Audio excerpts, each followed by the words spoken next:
Welcome to the future of cooking. In today's video, we're diving into the fascinating world of cooking automation powered by artificial intelligence.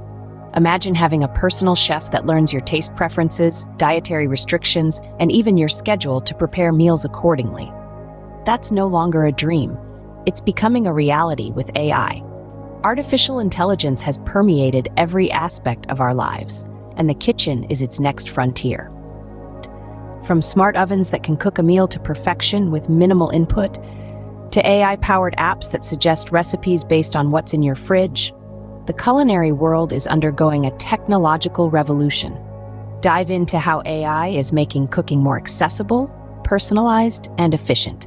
We'll explore cutting-edge gadgets like smart cookers that adjust temperatures in real time for the perfect dish, and AI systems that can craft recipes from a global database tailored just for you. Beyond convenience, cooking automation offers numerous benefits. It minimizes food waste by suggesting recipes based on available ingredients, ensures dietary needs are met with precision, and even helps hone your cooking skills with step-by-step guidance from virtual chefs. However, it's not all smooth sailing.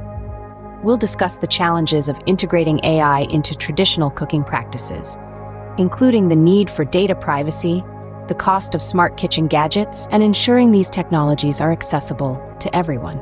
The integration of AI into cooking is transforming how we prepare and think about our meals.